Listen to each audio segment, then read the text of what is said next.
A brief warning. This story delves into themes of existential dread and the fragile nature of reality, which some listeners may find unsettling. It started with the stop sign, not the kind of flicker you get from a faulty bulb or a trick of the light from oncoming traffic. This was different.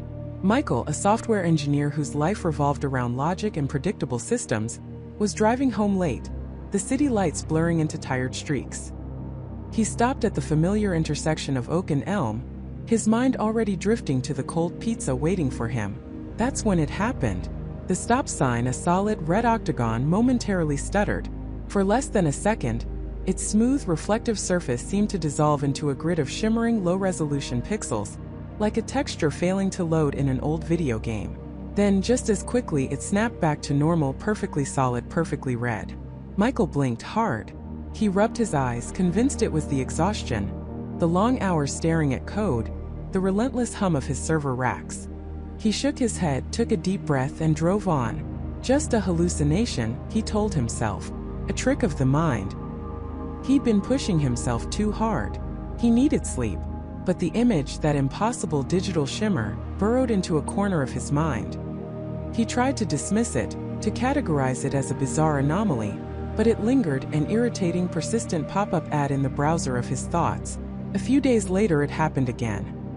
He was in his apartment making coffee, when the familiar hum of the refrigerator suddenly died. He frowned, wondering if the circuit had tripped, but before he could even reach for the door, the appliance shimmered. This time it wasn't pixels. It was more like a brief, almost imperceptible ripple across its stainless steel surface, as if the entire structure had momentarily lost its solidity, like water disturbed by a stone. The hum returned, the ripple vanished, and the refrigerator stood there, perfectly normal, chilling his milk. Michael stared at it, his hand poised mid-air, a cold dread beginning to seep into his bones. This wasn't exhaustion. He'd just woken up. He hadn't been staring at screens. This was real.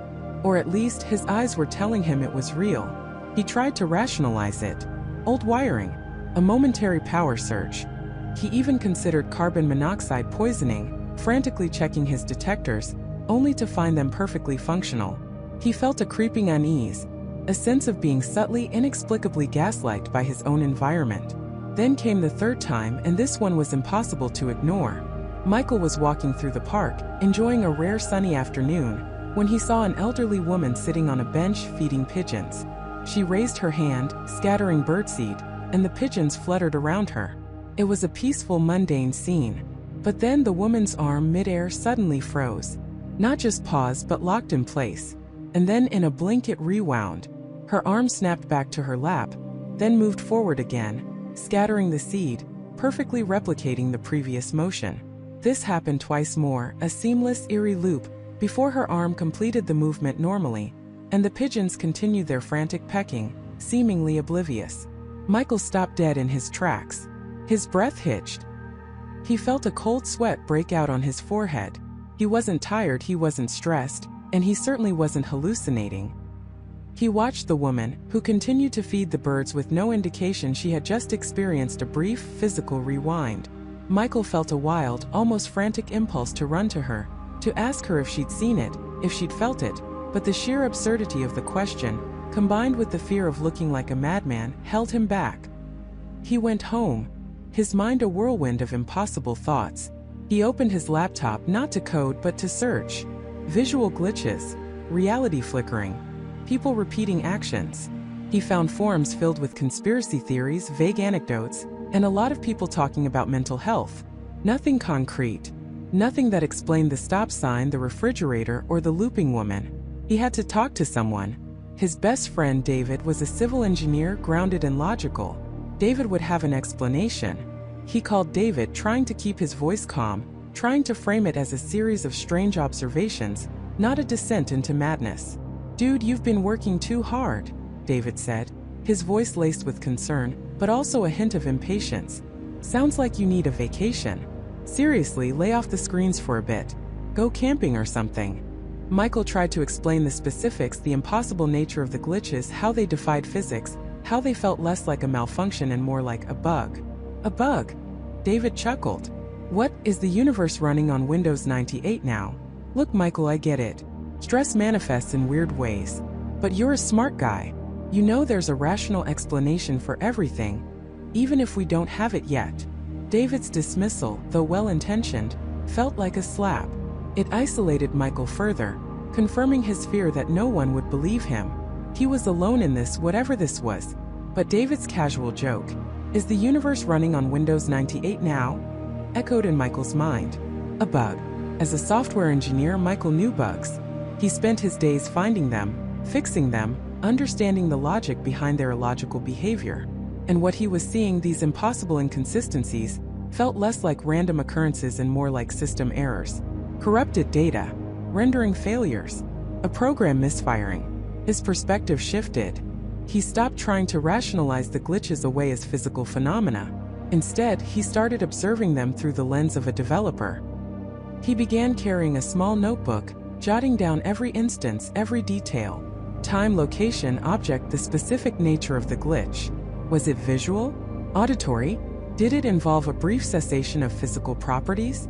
The glitches, once rare and fleeting, seemed to multiply. A street sign that momentarily displayed a foreign, unreadable character set before reverting to English. A car that, for a split second, appeared to phase through the car in front of it, only to immediately snap back into its correct position, avoiding a collision that never technically happened. The hum of the city, the constant background noise of traffic and distant sirens, occasionally stuttered, like a corrupted audio file skipping a beat. He saw patterns now. They often occurred in mundane background elements, things people wouldn't pay close attention to, like the stop sign, or the refrigerator, or the elderly woman, whose looping arm was just a small detail in a larger, placid scene. It was as if the system was struggling to render the periphery, the less critical elements, while maintaining the illusion of continuity for the main players. One evening, Michael was walking home from work, the air crisp and cold. He was deep in thought, reviewing his notes, when he felt a strange sensation. The ground beneath his feet, the very pavement he was walking on, felt spongy. He looked down, and for a terrifying instant, the concrete sidewalk shimmered, not with pixels this time, but with a faint geometric pattern, like a wireframe model beneath a thin, transparent skin. He felt a jolt, as if he'd received a mild static shock, and the world around him seemed to breathe. In that single horrifying moment, the streetlights dimmed and brightened in unison, the distant sounds of the city briefly went silent, and the entire urban landscape seemed to flex, like a vast, invisible membrane. It lasted only a fraction of a second. Then, everything snapped back to normal. The concrete was solid, the lights steady, the city's hum returned. But Michael wasn't the same. He stood there, trembling, his notebook clutched in his hand. He hadn't just seen a glitch. He had felt it. He had felt the world itself, the very fabric of his reality, bend and then snap back into place. David's joke echoed again, but this time it wasn't funny. Is the universe running on Windows 98 now? No, it wasn't Windows 98. It was something far more complex, far more terrifying. Something that was breaking down piece by piece. Michael looked at his hand, then at the bustling street, at the people walking by, talking on their phones, oblivious. He looked at the sky, at the clouds, at the city stretching out around him, and a single chilling thought solidified in his mind, erasing all doubt, all rationalization. This wasn't a glitch in his perception. This was a glitch in the program. And the program was everything. Michael stood there, the cool breeze a meaningless whisper against his skin. The city, once a vibrant tapestry of life, now felt like a meticulously rendered backdrop. Every brick, every window pane, every distant cloud seemed to shimmer with an invisible digital lattice. His heart hammered a frantic rhythm against his ribs, a biological drumbeat in a world that might not be biological at all. He squeezed his eyes shut hard, then opened them again. The world was still there, stubbornly persistent. He tried to rationalize, to find a logical explanation. A sudden onset of ocular migraines? A bizarre, localized hallucination? But the clarity of the anomaly, the perfect, impossible geometry, had been too real, too precise to be a trick of his mind. It had been an error in the display, a momentary reveal of the underlying structure. Slowly, carefully, Michael descended the precarious fire escape. Each step felt deliberate, heavy. He was no longer just walking, he was testing the ground, checking for instability. The hum of the city, the distant sirens, the chatter of people below. It all sounded processed, like a soundscape designed to fill the void, not a genuine symphony of life. He reached the street level, blending into the lunchtime crowd, but his perception had irrevocably shifted. The familiar bustle now felt like a choreographed performance. He studied the faces passing him by. A woman laughing into her phone, a man rushing with a briefcase, a couple holding hands. Were they real? Or were they just advanced NPCs programmed to simulate life? The thought sent a cold shiver down his spine. His eyes darted, searching. He needed more evidence. If the world was a program, there had to be other glitches, other tells. He focused on the mundane, the things people rarely paid attention to. A red traffic light ahead flickered. Not a bulb defect, but a momentary, almost imperceptible shift in its hue, as if the color calibration had briefly reset. He blinked, but it was back to normal, a solid, unwavering red. Had anyone else seen it? No one reacted. They simply waited. He walked past a row of parked cars. He zeroed in on a silver sedan, its license plate reading for 782. He took 2 more steps, then casually glanced back. For a fleeting instant, the numbers on the plate seemed to blur, then re-solidify as Ford 782. But he could have sworn just for a millisecond he saw 9RT315. His breath hitched. It was so subtle, so brief, that anyone not actively looking for it would dismiss it as a trick of light or an overactive imagination. But Michael was looking. He was hunting. He entered a small, independent coffee shop, the kind he frequented every morning. The aroma of roasted beans, the clatter of ceramic mugs, the gentle murmur of conversations. It was all perfectly normal. Too normal. He ordered his usual black coffee from Sarah, the barista with the perpetually cheerful smile. "Hey, Michael." "The usual?" she asked, her voice bright. "Yeah, Sarah, thanks," he replied, trying to sound nonchalant, his gaze fixed on her. Was her smile a little too wide? Her movements a little too fluid? Almost rehearsed? She turned to prepare his drink, and he noticed a small, almost imperceptible hesitation in her movement, like a frame skipping in a video. It was gone in an instant, masked by the steam from the espresso machine. He gripped the counter, knuckles white. When she handed him his cup, he paid with a $20 bill. As she took it, her hand brushed his. For a split second, the texture of her skin felt off. Not like flesh, but something smoother, colder, almost like polished plastic. He pulled his hand back quickly, his heart racing. Sarah, oblivious, simply smiled and handed him his change. He found a small table by the window, trying to appear normal, sipping his coffee. But he wasn't tasting it. He was watching. A woman at the next table was talking animatedly on her phone. He listened, focusing on her words. She was complaining about a difficult client meeting. Then, exactly 3 minutes later, after a brief lull in the conversation, he heard her repeat, almost word for word, the exact same complaint about the exact same client meeting, with the exact same inflection in her voice. A loop. A perfect, seamless, terrifying loop. Michael felt a wave of nausea. He stood up abruptly, nearly knocking over his chair. He had to get out. Outside, the city seemed to press in on him. The sheer volume of data, the endless details, the millions of moving parts, it was overwhelming. He walked faster, then faster still, needing to escape the suffocating feeling that he was trapped in a meticulously crafted illusion. He passed a large digital billboard displaying an advertisement for a new smartphone. As he hurried past, he caught it. A fleeting moment, less than half a second, where the vibrant ad dissolved not into static, but into a waterfall of green and white characters, like an old-school computer screen displaying raw code. Then just as quickly, the sleek smartphone reappeared, glowing invitingly. This wasn't a hallucination. This was too consistent, too specific. The glitches weren't random. They were like momentary tears in the fabric of his reality, revealing the underlying mechanism. And they were increasing in frequency. He found himself walking towards the city park, a place of supposed natural beauty, hoping the sight of trees and grass might ground him. But even there, the illusion persisted. A flock of pigeons took off from the fountain, their wings beating in unison, too perfect, too synchronized. He watched them fly, and then, as if on an invisible track, they arced back and landed precisely where they had started, only to take off again moments later in the exact same pattern. A repeated animation. He collapsed onto a park bench, burying his face in his hands. This was insane. He was either losing his mind, Or he had stumbled upon the most profound, terrifying truth imaginable. He tried to think of anyone he could tell. His friend David? David would laugh, tell him he needed a vacation. His sister Emily? She'd worry he was having a breakdown. No one would believe him. How could they? They were all inside the program just like him. Or worse, they were the program. The thought made him gasp. What if he was the only conscious entity? An anomaly in a world of automated responses. The isolation was a physical ache in his chest. He looked down at his own hands, turning them over, scrutinizing every line, every pore. They felt real. They looked real. But what was real anymore? He clenched his fists, feeling the tendons tighten, the bones shift. Could this sensation itself be a programmed response?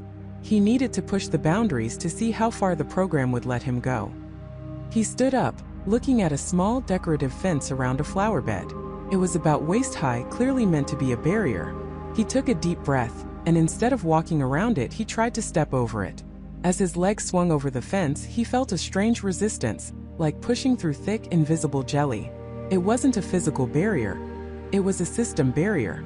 His foot dragged, his knee felt stiff, and for a split second, the entire scene around him seemed to stutter, the colors dimming slightly, as if the processing power of the world had momentarily dipped to handle his unexpected action.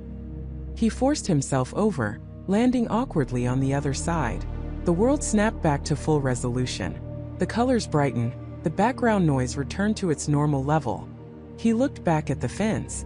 It was just a fence, but he had felt it. The program had struggled to accommodate his deviation. A terrifying realization began to form, chilling him to the bone. The glitches weren't just random errors.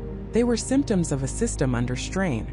And if the system was under strain, it meant something was happening. Something was changing. He remembered the impossible geometry he had seen on the rooftop, the perfect crystalline structures behind the clouds. It hadn't been a momentary visual error. It had been the world revealing its true form, its bare bones. He started walking again, his pace quickening, a new kind of dread mixing with a desperate curiosity. He felt like a mouse in a maze, but now he could see the walls were just painted backdrops, and the cheese was probably plastic. He needed to find the edges of this world, the true boundaries. Michael walked for hours observing, testing, pushing. He noticed the same delivery truck passing him on different streets several times, always with the same driver, always making the same turn. He saw people wearing identical outfits on opposite sides of town. He even tried to engage a street performer in a conversation beyond his usual patter, only to have the performer repeat his standard lines with increasing volume, as if his dialogue tree had been exhausted. The world was not just glitching, it was looping, it was re-rendering, it was struggling to maintain its illusion. As dusk began to settle, casting long, digital-looking shadows across the city, Michael found himself standing in front of his own apartment building. He stared up at the windows, at his own window on the 5th floor. It looked solid, real, but he knew better now. He entered the lobby, the familiar scent of old carpet and cleaning solution hitting him. He pressed the elevator button. The doors opened and he stepped inside. As the elevator began its ascent, the lights in the small compartment flickered. Not just a dimming but a rapid, almost strobe-like pulse, revealing for a fraction of a second the metallic interior of the elevator shaft as a series of jagged, glowing lines like a wireframe model. He gripped the handrail, his knuckles white. The elevator shuddered, then continued its smooth ascent to his floor. When the doors opened, he stepped out into the familiar hallway. Everything seemed normal, too normal. He reached his apartment door, fumbled for his keys, and unlocked it. He pushed the door open, and as he stepped inside, he saw it. On his living room wall, where a framed print of a serene landscape usually hung, there was nothing. Just a blank, perfectly smooth section of wall, the paint a slightly different shade, as if a texture had failed to load. He stared at it, his breath catching in his throat. This wasn't a minor glitch. This was a missing asset. He walked closer, reaching out to touch the empty space. His fingers brushed against something cold, hard, and utterly flat. It felt like the wall was simply incomplete. But then as he watched, a faint shimmer appeared on the blank surface. Slowly, painstakingly, pixel by pixel, the serene landscape began to render itself, growing from a fuzzy outline to its full, vibrant detail, as if being painted by an invisible hand, right before his eyes. He stumbled back, his mind reeling. The program wasn't just glitching, it was actively rebuilding itself around him.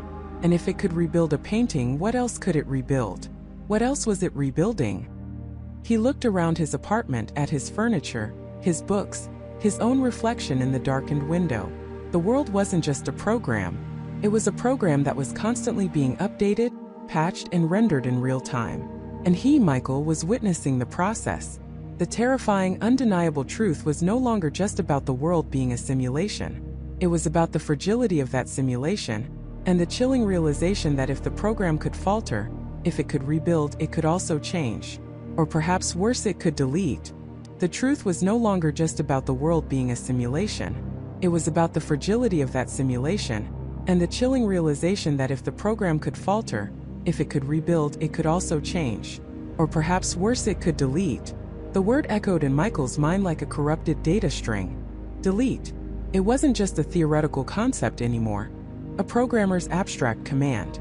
It was a looming existential threat. He felt a cold dread settle deep in his stomach, a physical manifestation of his terror.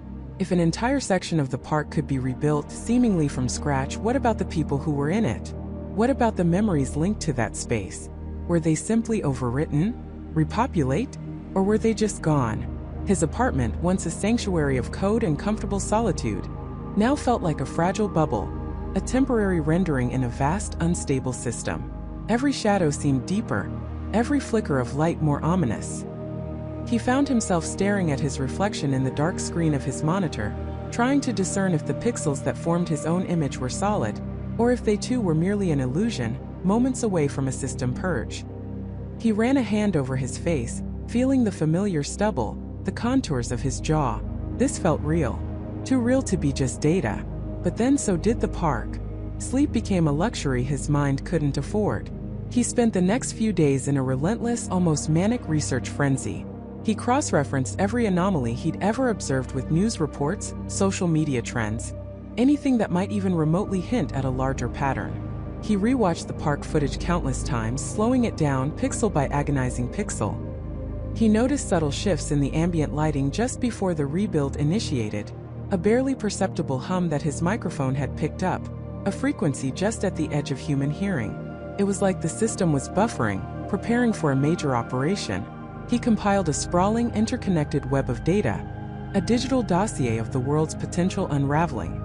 He had satellite images of seemingly inexplicable localized weather phenomena that dissipated as quickly as they appeared, reports of sudden, brief power outages in isolated grids that couldn't be traced to any physical fault, even anecdotal accounts of people experiencing brief, disorienting moments of déjà vu so intense, it felt like a memory overwrite. Each piece on its own was dismissible. Together, under the glaring light of his simulation theory, they formed a terrifying mosaic. But who could he trust with this? Who would even believe him? He was a programmer, not a conspiracy theorist. He dealt in logic, in predictable outcomes, in elegant solutions. This was chaos. He thought of his parents, his sister Emily. To tell them would be to shatter their reality, to plunge them into the same existential abyss he now stared into. He couldn't. Not yet. Not without more concrete proof, something undeniable that didn't just rattle his own sanity. Then, a name surfaced from the depths of his professional past. Sarah Chun. Sarah was a data scientist he'd collaborated with on a complex predictive analytics project years ago. Brilliant, meticulous, and ruthlessly logical, Sarah had a mind like a steel trap. She was a skeptic by nature, a woman who demanded empirical evidence for every claim. If anyone could either debunk his findings or, more terrifyingly, validate them, it was Sarah. He hesitated for a full day, the phone clutched in his hand, the cursor hovering over her contact information. What if she laughed? What if she thought he'd finally cracked under the pressure of too many late nights debugging code? But the alternative, facing this alone, letting the creeping dread consume him, was worse. He needed another pair of eyes, a sharp, critical mind untainted by his spiraling paranoia. He took a deep breath and made the call. Sarah surprisingly agreed to meet. Her voice was calm, professional, hinting at no suspicion. He told her it was about a highly unusual data anomaly he'd stumbled upon. A vague truth. They arranged to meet at a quiet coffee shop, far from his apartment, far from the digital fortress he'd built around his terrifying secret. The coffee shop was bustling, a comforting symphony of clinking mugs and muted conversation. Sarah arrived precisely on time, her dark hair pulled back in a neat bun, her eyes sharp and intelligent behind stylish glasses. She exchanged pleasantries, her expression polite but expectant. Michael felt a surge of adrenaline, his heart thumping against his ribs. This was it. "Thanks for meeting me, Sarah," Michael began, his voice steadier than he felt. "I know this is going to sound outlandish, but I need your objective perspective." He pulled out his laptop, turning it to face her. "I've been observing some irregularities, not just a few but a pattern, and it culminated in something I captured on video." He played the footage of the park's rebuild, a raw, unedited clip he'd backed up countless times. Sarah watched, her brow furrowed. The vibrant green of the trees, the sudden pixelation, the brief, unsettling void, and then the slow, meticulous re-rendering. Her usual calm demeanor began to crack, replaced by a flicker of confusion, then intense scrutiny.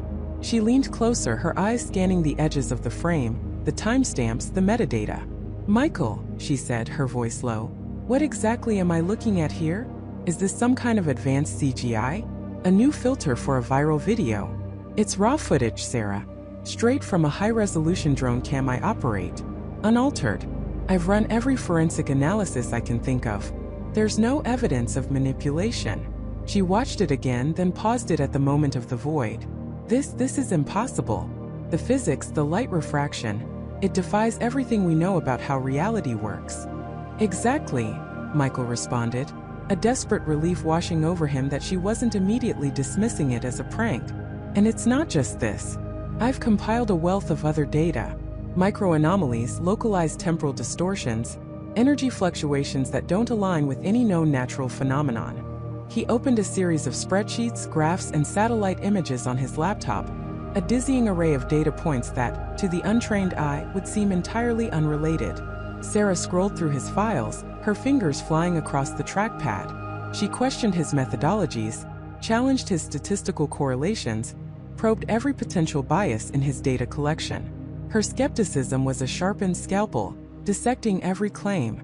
"This hum you detected," she pointed, "could be electromagnetic interference, a localized resonance from some unknown underground infrastructure. The localized power outages could be old grids, faulty wiring, or even a coordinated cyber attack on small, unsuspecting targets. The déjà vu reports? Mass hysteria, psychological phenomena, confirmation bias from people looking for patterns after reading too many internet articles." She had an answer for everything, a perfectly logical, mundane explanation that chipped away at the edges of his terrifying truth. Michael felt a familiar wave of despair. He knew this would happen. He knew how unbelievable it all sounded. "But the park, Sarah," he pressed, his voice tight with frustration. "How do you explain the park? It wasn't a glitch in a camera. It was a physical space that ceased to exist and then rebuilt itself." Sarah leaned back, taking a sip of her coffee. Her gaze, though still skeptical, held a glimmer of something else now, a hint of unease. "All right, Michael. Let's assume for a moment that your video footage is authentic and completely unmanipulated. Even then, the most plausible explanation would involve some kind of highly advanced, incredibly localized holographic projection or a sophisticated military experiment that somehow went awry and accidentally encompassed your drone. A holographic projection that can manipulate physical matter, including the very air and light around it, and then perfectly reconstruct it without leaving a trace." Michael scoffed. "That technology doesn't exist. Not on this planet, at least." "Perhaps not publicly," Sarah countered, "but we can't rule out classified projects. Or, Michael, and I say this with all due respect, perhaps you've been under too much stress. Working on complex simulations for years, it can blur the lines." He shook his head vehemently. "It's not stress, Sarah. It's a pattern, a system, and it's showing signs of instability." Just as the words left his mouth, a strange thing happened. The lights in the coffee shop flickered, not just once, but in a rapid, almost rhythmic pulse. It lasted only a second, maybe two, but it was noticeable. The low hum of the refrigerators and espresso machines seemed to momentarily falter, then resume. A few patrons glanced up, mumbled about faulty wiring, and went back to their conversations. But Michael and Sarah didn't. They locked eyes. Michael felt a cold certainty, a confirmation of his deepest fear. Sarah, however, looked utterly bewildered. Her scientific mind, so quick to find explanations, was momentarily stumped. It wasn't a power outage, just a flicker, a momentary hiccup in the electrical flow that seemed to affect everything simultaneously, then right itself. "What was that?" Sarah whispered, her voice tinged with genuine apprehension. "Just a coincidence?" Michael challenged, his voice low, a sardonic edge to it. "Or a micro-anomaly? A system hiccup? A warning?" Sarah didn't answer immediately. She looked around the coffee shop at the nonchalant patrons, then back at Michael's laptop at the intricate, disturbing data he had compiled. Her analytical mind, once so firmly rooted in conventional physics, was beginning to grapple with the truly unconventional. The flicker, so minor to everyone else, had been a direct, undeniable counterpoint to her last, most logical argument. "All right, Michael," she said, her voice now devoid of any trace of condescension, replaced instead by a chillingly serious tone. "Holographic projections or military experiments can't explain that. Not in a public coffee shop, not without any discernible source. And it certainly can't explain why your drone footage looks like a world dissolving into pixels. There's something here. Something profoundly unsettling." She paused, her gaze distant, as if running complex calculations in her mind. If this isn't some elaborate hoax, and if it's genuinely happening, then the implications are beyond anything we can comprehend. We need to go deeper. Much deeper. We need to set up a controlled environment, monitor specific variables, and try to predict when and where these anomalies might occur again. A wave of both terror and a strange, desperate hope washed over Michael. He wasn't alone anymore. Sarah, the ultimate skeptic, was beginning to see the cracks. But the very thought of what they were about to uncover, what they might uncover, sent a fresh shiver down his spine. Because if the world was indeed a program, and if it was faltering, then the next glitch might not be a rebuild. It might be a crash. And what happens to a program when it crashes? It terminates. And everyone in it terminates with it. And everyone in it terminates with it. The terrifying implication settled over Michael like a shroud. Termination. Not just his life, but everyone's. The entire fabric of existence simply ceasing to be. The thought was paralyzing, but quickly, a colder, more desperate resolve began to form. He couldn't just wait for it. He had to understand. He had to find answers. His first instinct was to validate his sanity. He snatched his phone, his fingers trembling as he navigated to news apps, social media feeds. He scrolled frantically, searching for any mention, any whisper of a city-wide rebuild. A sudden change, a collective amnesia. Nothing. The news anchors discussed mundane politics, traffic reports, celebrity gossip. His friends' social media posts were filled with unremarkable updates, photos of dinners and pets. It was as if the harrowing event had never happened, for anyone but him. The isolation was profound, a chilling confirmation that he was utterly alone in this terrifying knowledge. He remembered the sensation of the rebuild, an instantaneous shift, a violent snap from one reality to another. It wasn't a natural disaster, not a gradual evolution.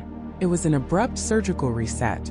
He started typing keywords into his search engine: sudden city change, collective amnesia, reality shift, glitch in reality. He found forums, obscure blogs, fringe theories, talk of the Mandela effect, where large groups of people shared vivid, yet incorrect, memories of events or details. Most of it was dismissed as mass delusion or conspiracy, but Michael devoured every word. He found anecdotal reports, a brand logo subtly shifting overnight, a famous movie quote suddenly different, a historical event's date inexplicably altered. These were small, almost imperceptible changes, but to Michael they were whispers, echoes of the same phenomenon he'd witnessed. Proof that the program did get patched, that small changes did occur. His experience, however, wasn't a minor patch. It was a catastrophic system overhaul. He needed to talk to someone. Not just anyone, but someone he trusted implicitly, someone intelligent, someone who might actually listen without immediately dismissing him as delusional. He thought of Jessica. She was a software engineer, sharp, logical, and open-minded enough to consider abstract concepts. He called her, trying to sound casual, but his voice betrayed his anxiety. "Hey Jessica," he began, attempting a light tone. "Hypothetically speaking, what would you do if you woke up one morning and your entire city had been rebuilt? Like instantly." And no one else remembered. Jessica, always practical, chuckled. Michael, what kind of sci-fi movie did you watch last night? I'd probably assume I was still dreaming, or had a massive concussion. No, seriously, Michael pressed, his voice tightening. Imagine it felt utterly real. You remember the old city perfectly, but now it's different, and everyone around you acts like it's always been this way. Jessica paused, a flicker of unease entering her voice. Well, if it was truly impossible to reconcile, I'd probably start questioning my sanity, then maybe get a brain scan. Why? Did you have a really vivid dream? Michael took a deep breath. Jessica, I think it actually happened. A beat of silence. Then Jessica's tone shifted, becoming more serious. Michael, are you okay? You sound distressed. He recounted the events of the previous day, the overwhelming sensation, the terrifying realization. He described the feeling of the city snapping into place, the sheer wrongness of it. He saw a flicker of genuine concern, even alarm, in Jessica's eyes as he spoke. She didn't immediately dismiss him, but her brow furrowed in concentration. What kind of glitch are we talking about? She asked, her engineer's mind kicking in. Was there data loss? Memory corruption? A system rollback? Michael struggled to answer. He only had the visceral experience, not the technical readout. As they spoke, Michael's gaze fell upon a picture frame on his desk. He distinctly remembered it being a simple plain black frame. But now, it had a subtle silver etching along the border, a delicate, almost unnoticed pattern. It was a tiny detail, easily dismissed as him simply never noticing it before. Yet he knew it wasn't there. He tried to recall when he bought it, where the memories were suddenly fuzzy, conflicting. It was a microglitch, a localized patch. This wasn't just about the city anymore. It was happening everywhere, even in his most personal space. He pointed it out to Jessica, who, after their unsettling phone call, had agreed to come over. Jessica examined the frame. She frowned. Huh, I could have sworn this was plain black too. But maybe we just never paid attention. She tried to rationalize it, but the seed of doubt had been firmly planted in her mind as well. This small personal glitch made Michael realize something profound. If the program was patching minor details, it meant someone was maintaining it. Someone was aware of the glitches. And if they could change a picture frame, they could change anything. Or anyone. The conversation took a darker turn. What if their memories weren't their own? What if they were just data, overwritten and rewritten at will? Jessica, the logical engineer, began to grasp the terrifying implications. She spoke of rollback features in software, version control. If the world was a program, then the rebuild was a rollback, a revert to a previous stable state, perhaps due to a critical error. But why? What caused the error? And what happens if the errors became too frequent, too severe? Jessica, using her technical knowledge, suggested they look for anomalies that shouldn't exist in a perfect program. Residual data, corrupted files, things that weren't quite right after a rebuild. Michael remembered the feeling of the rebuild. It wasn't just visual. It was a sensation, a low resonant hum in the air that vibrated through him. He also recalled a momentary flash of something. A symbol? Pattern? It was too fast to register consciously, but he felt like there was an imprint left behind. They decided to start documenting everything. Every subtle change, every fleeting memory discrepancy. They created a shared online document, encrypted and anonymous, feeling like they were building a case, but against whom? Or what? The more they talked, the more Michael's initial terror transformed into a chilling resolve. He couldn't run. He couldn't hide. He had to understand. And Jessica, initially skeptical, was now gripped by the intellectual challenge and the growing unease. She started seeing the world through a new lens, noticing tiny imperfections. The way a leaf fell in a perfectly geometric spiral, the unnerving symmetry of a cloud formation, the almost too perfect repetition of a bird's song. One evening, while Jessica was still at his apartment, poring over scientific papers on quantum mechanics and simulated realities, Michael stepped out onto his balcony for some air. The city light stretched out before him, a familiar, comforting glow. But now, it felt artificial, like pixels on a giant screen. He focused on a distant skyscraper, its lights twinkling. For a split second, one of the lights flickered. Not like a bulb dying, but like a pixel briefly registering the wrong color, a quick white flash against the yellow before snapping back. He blinked. Did he imagine it? He stared intently. Then another one on a different building, a momentary blue flash. And another a red. Like tiny imperceptible errors in the rendering engine. His heart pounded. These weren't just one-off events. The program wasn't just glitching. It was degrading. The operators were trying to fix it, but the errors were popping up faster than they could patch them. He rushed back inside, his face pale. "Jessica," he whispered. "It's getting worse. I just saw it. Pixels. In the city lights. They're flickering." Jessica looked up, her expression grim. "Flickering how, Michael?"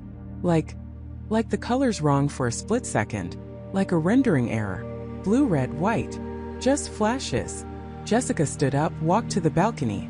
She stared out. "I don't see anything," she said, her voice strained. "Keep looking," Michael urged. "You have to be watching for it. It's so fast." They stood there for a long time, scanning the cityscape. Nothing. Jessica turned back, a look of disappointment, maybe even a hint of "I told you so" in her eyes. But Michael wasn't convinced. He saw it. He knew he saw it. "Maybe it's only visible to those who have seen the program before," he murmured, more to himself than to Jessica. "Maybe once you've seen behind the curtain, you can start to see the seams." Jessica's expression softened. "Michael, this is a lot. We need to be careful. If this is real, if we're in a simulation, then whoever is running it, they might not appreciate us poking around." The implication hung heavy in the air. If they were just data, then they could be deleted, rewritten, terminated. They decided to go offline for a bit, to process, to think, to avoid drawing attention. But Michael couldn't unsee what he'd seen. The world around him, once solid and real, now felt fragile. Every shadow, every sound, every passing stranger felt like a potential anomaly, a hidden line of code. He started to notice small, unsettling patterns. The way the clouds in the sky sometimes held an unnatural symmetry, almost like a repeating texture. The way certain background noises, like distant traffic or birdsong, seemed to loop subtly. He tried to dismiss it, but the more he tried, the more undeniable it became. His perception had fundamentally shifted. He was no longer just a resident of this world. He was an observer, looking for the telltale signs of its artificiality. This new perspective, however, came with a heavy price. The comfort of ignorance was gone. He lived in a constant state of hyper-awareness, a quiet dread simmering beneath the surface of every interaction. Every conversation felt like a script, every emotion a programmed response. He started to question everything he'd ever known, every memory. Were his parents real? Was his childhood genuine, or just a pre-programmed backstory? The thought was a cold, isolating terror. He felt like a ghost in his own life, a character in a story he didn't control. Jessica, for her part, was also visibly affected. She was less dismissive, more contemplative. She'd started taking notes, sketching strange geometric patterns she saw in everyday objects, noting down peculiar coincidences. She was approaching it like a complex debugging challenge, but the stakes were beyond anything she'd ever encountered. One night, Michael woke up in a cold sweat. He had a dream, vivid and unsettling. He was standing in a vast, empty white space. There was a single glowing red line of text floating in front of him, incomprehensible symbols, like an error message in a language he couldn't understand. And then a voice, deep and resonant, not speaking words but a sensation, a feeling of being scanned, analyzed, evaluated. He woke up with the chilling certainty that he had been detected. He woke up with the chilling certainty that he had been detected. The words, the language he couldn't comprehend, the resonant voice that wasn't a voice but a pure, invasive sensation. It all coalesced into a single terrifying truth. His heart hammered against his ribs, a frantic drumbeat against the silence of his apartment. Sweat slicked his skin, and the sheets were tangled around him like a shroud. He sat bolt upright, gasping, scanning the familiar room as if expecting to find a hidden camera, an invisible eye. The digital clock on his nightstand glowed 3:33 a.m. Sleep was impossible. Every shadow seemed to lengthen. Every creak of the old building sounded like a deliberate shift in the fabric of reality. He tried to rationalize it, to dismiss it as an overactive imagination fueled by the bizarre glitch he'd witnessed. A dream, nothing more. A particularly vivid nightmare born of stress and too much caffeine. But the feeling persisted, a cold knot in his stomach, a prickling sensation on his skin that made him feel utterly exposed. He was no longer just a participant in the world. He was an object under scrutiny. The next morning, the world seemed both hyper-real and utterly artificial. The vibrant green of the trees outside his window, the crisp blue of the sky, the distant hum of traffic. They were all too perfect, too pristine. He felt like he was looking at a high-definition render, a meticulously crafted illusion. Every person he passed on his walk to work, every mundane interaction, felt like a pre-programmed script. He found himself scrutinizing faces, searching for a flicker of something artificial in their eyes, a momentary pause in their movements, a telltale sign that their existence was merely a string of code. He knew he sounded insane even to himself, but the conviction was absolute. He needed to talk to someone. Not just anyone, but someone grounded, someone who knew him well enough not to immediately write him off as delusional, but skeptical enough to challenge him. Jessica, his oldest friend, a brilliant software engineer herself, with a pragmatic mind that usually cut through any nonsense. He called her from his office, his voice tight with a tension he couldn't hide. "Hey, Michael. You sound like you just saw a ghost," Jessica said, her voice bright and normal, a stark contrast to his internal turmoil. "Worse, Jess. Much worse. Can you meet me for coffee? Lunch? Anything? I really need to talk to you." Her tone shifted, concern creeping in. "Michael, are you okay? You sound genuinely rattled." "I'm fine, I think. Just, I need to tell you something, and I need you to promise you'll listen, really listen, before you say anything." She agreed to meet him for lunch. The wait was agonizing. He tried to focus on his work, but his eyes kept darting to the clock, to the flickering fluorescent lights in the office, to the slight, almost imperceptible delay when his computer monitor came back from sleep mode. Was it always like that? Or was he just noticing it now? When he finally sat across from Jessica at their usual cafe, he felt a wave of relief, quickly followed by a fresh surge of anxiety. How do you explain to someone that you think the world is a computer program and you've just been caught by its debugging system? He started from the beginning, recounting the strange incident with the vending machine, the impossible item, the way the world seemed to stutter. He described the dream, the error message, the feeling of being scanned. He watched her face intently, searching for any sign of disbelief, any flicker of judgment. She listened, her brow furrowed, occasionally taking a sip of her coffee, her expression unreadable. "So let me get this straight," she said finally, her voice calm, almost too calm. "You saw a vending machine produce something impossible.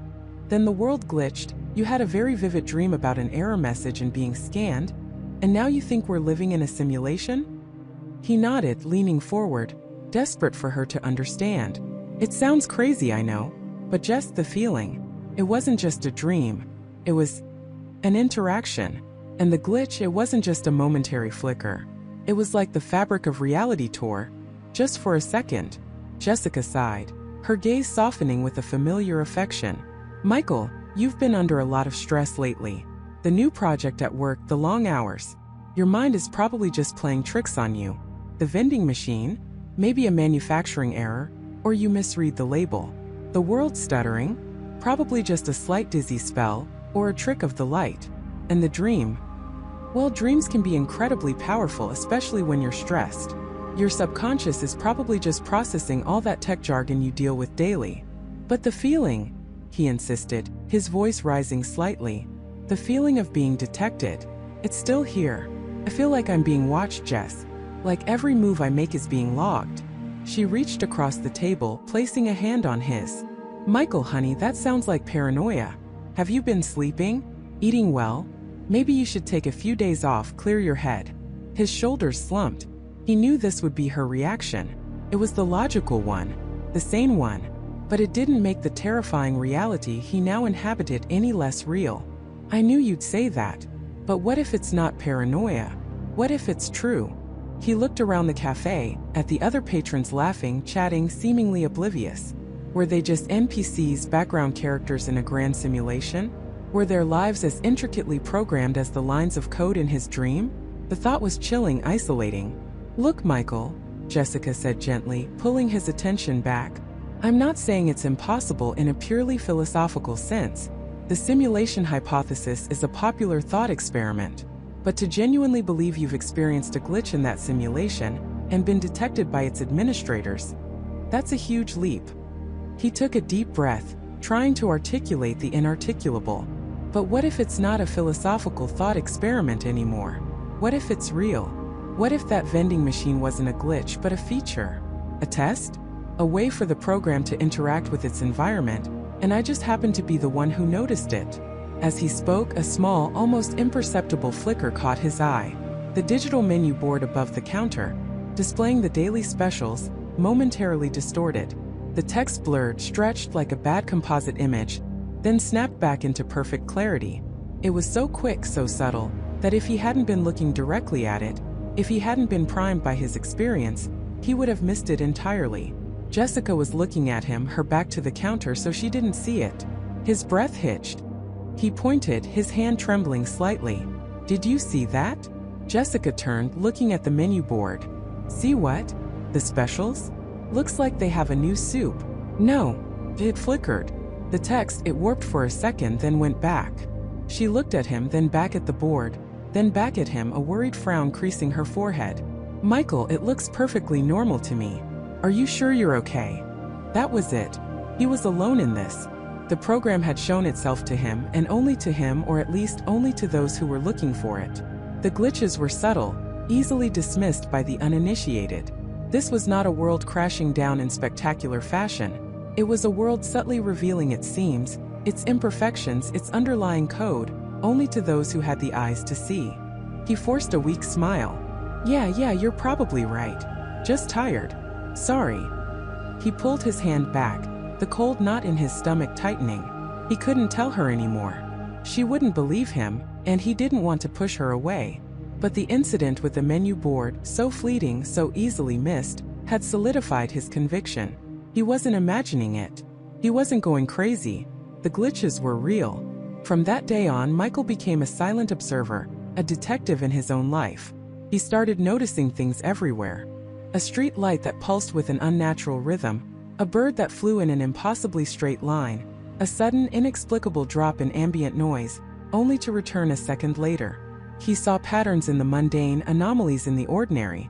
He began to keep a hidden journal on his phone, logging every strange occurrence, every flicker, every impossible coincidence. He recorded the exact time, the location, the nature of the glitch. He called them code errors. The feeling of being watched intensified. It wasn't just a lingering sense of paranoia. It was a palpable presence, a weight on his shoulders, a chill in the air when he was alone. He started taking different routes to work, checking over his shoulder, convinced that he was being followed, monitored. He felt like a bug in a system, a rogue process that had somehow become self-aware, and the system was now actively trying to isolate or contain him. He began to theorize. If this was a program, what kind of program was it? Was it a simulation designed for study? A grand experiment on consciousness and free will? Was it a prison? A sophisticated virtual reality meant to contain humanity, keeping them oblivious to a harsher, true reality? Or was it something else entirely, something beyond human comprehension? A complex algorithm running its course for reasons unknown? The implications were staggering. If his entire world, his memories, his loved ones were merely constructs of code, then what did that make him? Was he just a more advanced subroutine? Or was there something truly unique about his consciousness that allowed him to perceive the underlying truth? The value, the immense, terrifying value of his discovery, weighed heavily on him.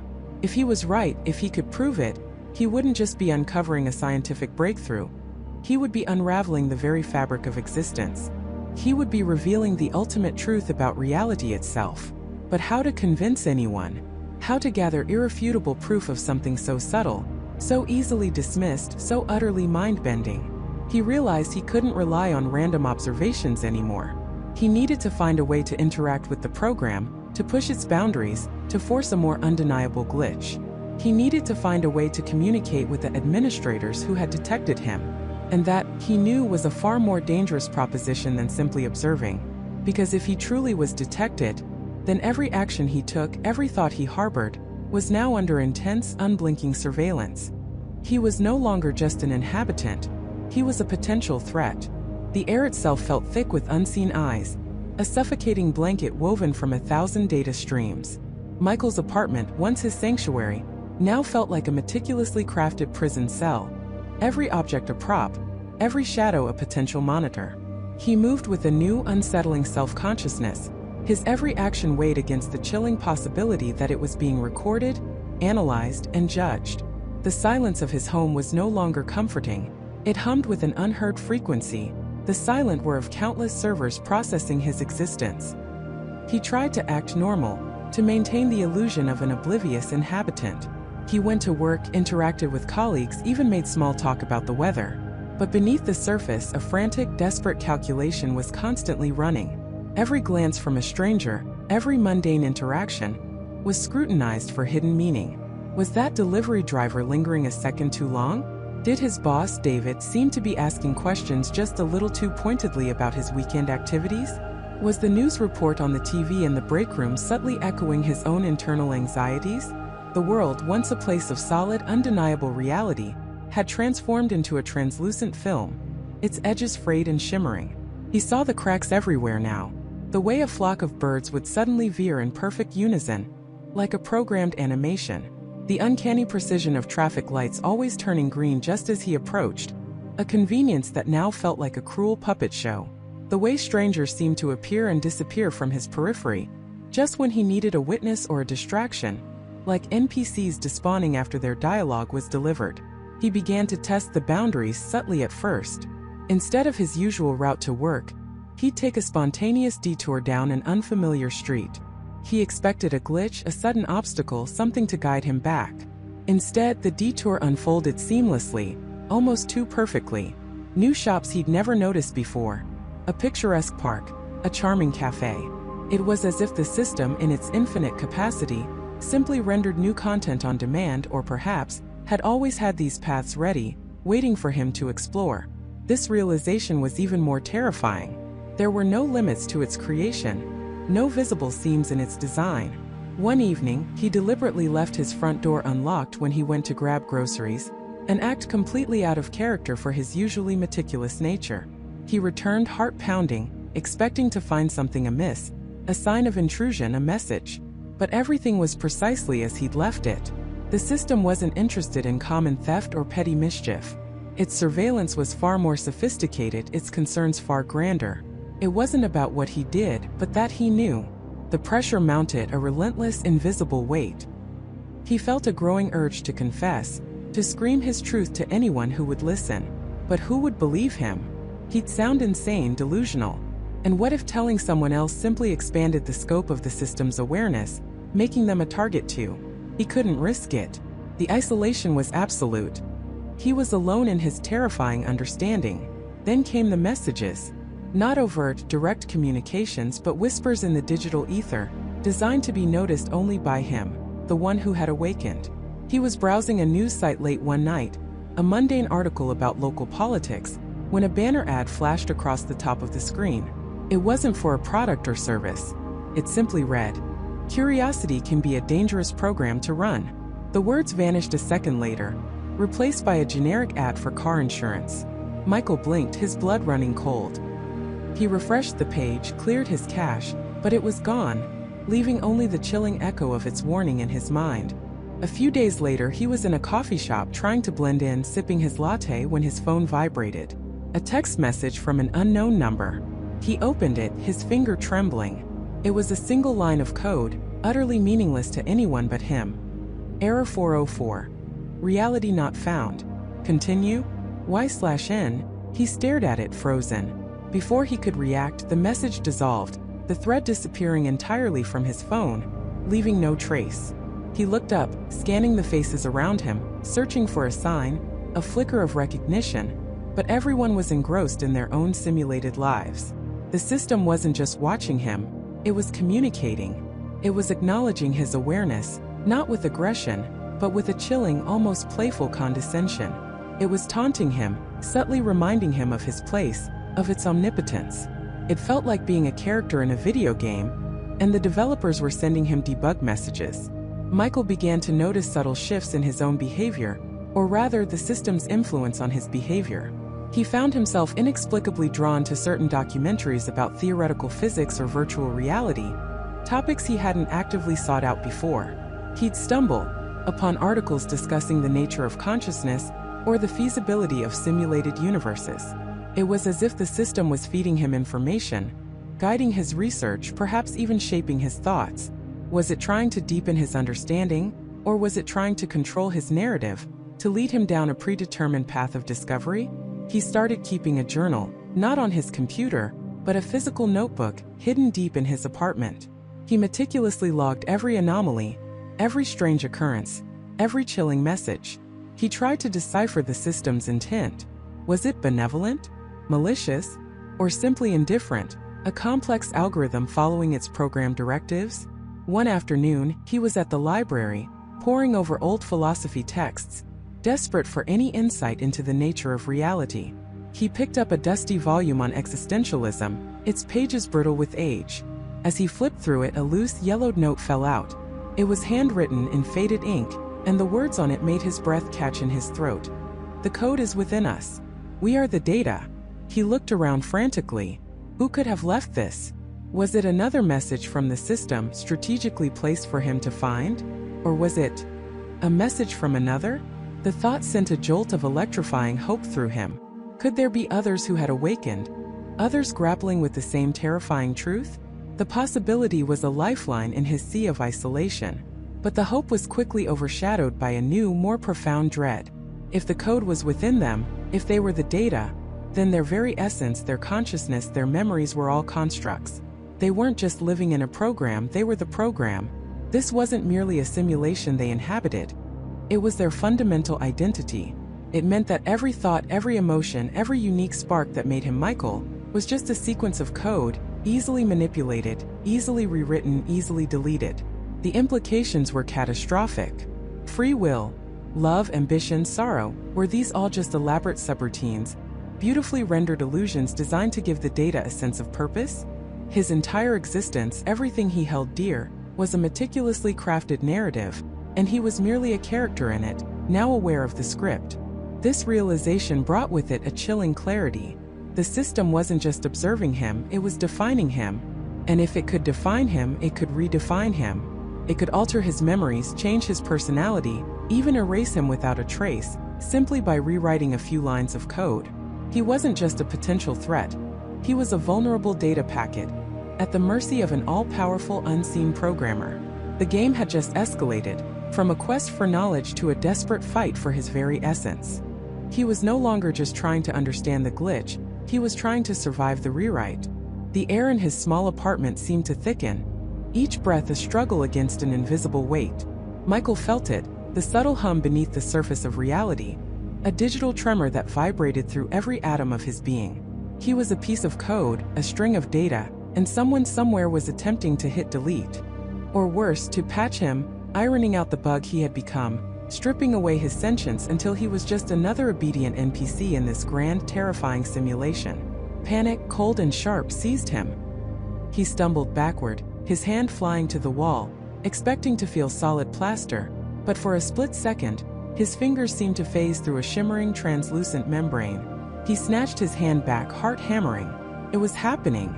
The rewrite wasn't just a concept, it was a physical assault on his very existence. He raced to his laptop, his mind a whirlwind of fragmented thoughts. If this world was a program, then what were the rules? How did one fight an architect? He stared at the screen, the familiar desktop icons suddenly alien, like hieroglyphs in a forgotten language. He needed information, a manual, a debug log. But where to even begin looking in a world designed to hide its own nature? He remembered the anomaly, the flicker in the park, the profound sense of wrongness that had led him down this rabbit hole. What if that wasn't just a random error but a key, a window into the underlying code? He needed to find another one, a bigger one, a glitch that could give him an edge, a way to fight back against the impending erasure. Days blurred into a desperate, paranoid haze. Michael stopped going to work, feigning illness, his phone a constant source of anxiety, each call from his boss or Jessica a potential probe, a sign that the program was trying to reassert control, to bring him back into his designated loop. He barely ate, his apartment becoming a bunker, its windows blacked out against the digital sunlight outside. He spent hours poring over anything he could find online about simulation theory, quantum mechanics, artificial intelligence, desperately trying to find a parallel, a loophole, a hint of how to manipulate his own reality. He felt like a mouse trapped in a supercomputer, trying to hack the system with a piece of cheese. Then came the changes. Subtle at first, almost imperceptible, designed to make him doubt his sanity. He'd reach for his favorite coffee mug, only to find it was now a different color, a different design. He'd open his fridge and a brand of yogurt he swore he'd never bought would be sitting there. He'd look in the mirror and his reflection would seem off. Not wrong, but subtly different, a slight alteration in his eye color, a new scar he didn't remember acquiring. These weren't just memory lapses. He knew these things had changed. The programmer was taunting him, showing him the malleability of his world and his own self. The most terrifying manifestation was the erosion of his personal history. He pulled out old photo albums, tangible proof of his past, only to find faces he didn't recognize in group shots, or entire pages missing. He tried to recall specific childhood memories, only to find blank spots, or details that shifted and warped the more he tried to grasp them. His own identity, his very sense of self, was being systematically dismantled. He was being rewritten from the inside out. He tried to call Jessica, needing to confide, to share the impossible burden, but her voice on the other end felt distant, almost automated. "Michael, you sound unwell," she'd said, her tone devoid of her usual warmth. "Are you sure you're okay? You've been acting so strange lately." He heard it then, a subtle inflection, a stiffness in her dialogue he hadn't noticed before. Was she being rewritten too? Or had she always been like this, a meticulously crafted illusion? Her responses merely pre-programmed lines designed to keep him in check? The thought was a dagger to his heart. The isolation was absolute. He remembered David, the conspiracy theorist, the one who saw patterns where others saw chaos. Could David, in his own way, be seeing the seams of the program? Michael hesitated. David was an outsider, an anomaly in his own right. If anyone could understand, it would be him. But what if David was also a puppet? Or worse, what if bringing David into this put him in danger of being rewritten too? Michael needed to be smart. He couldn't fight an all-powerful programmer head-on. He needed to be a bug in the system, but one that couldn't be easily patched. He had to become the ultimate ghost in the machine. He started experimenting. If the world was code, could he interact with it? He'd try small things, focusing intently on a flickering street lamp, willing it to stabilize. Nothing. Trying to predict the next number in a lottery draw. Failed. He felt like a single pixel trying to alter the entire display. But then, he remembered the feeling of the original glitch. Not just seeing it, but experiencing it. A brief moment where the illusion dropped and he saw the underlying structure. He needed that again. He needed to force the program to reveal its hand, to show him another weakness, another crack in the facade. He started seeking out places where the fabric of reality felt thin, where anomalies might naturally occur. Abandoned buildings, forgotten corners of the city, places where the program might not be rendering with full fidelity. He walked for miles, his senses heightened, searching for that telltale shimmer, that subtle shift in the light, the fleeting sense of wrongness. One evening, deep in an industrial district, surrounded by rusting warehouses and humming power lines, he felt it. A faint static in the air, a distortion in the ambient sounds. He looked up. The moon, usually a pristine orb, had a faint, almost imperceptible ripple across its surface, like a stone dropped into water. And then, for a fraction of a second, the stars around it seemed to flicker, not like distant lights, but like pixels winking in and out of existence on a massive curved screen. He stopped, heart pounding, adrenaline surging. This was it. A visual artifact, a rendering error on a cosmic scale. He stared, trying to focus, to push past the visual, to feel the underlying code.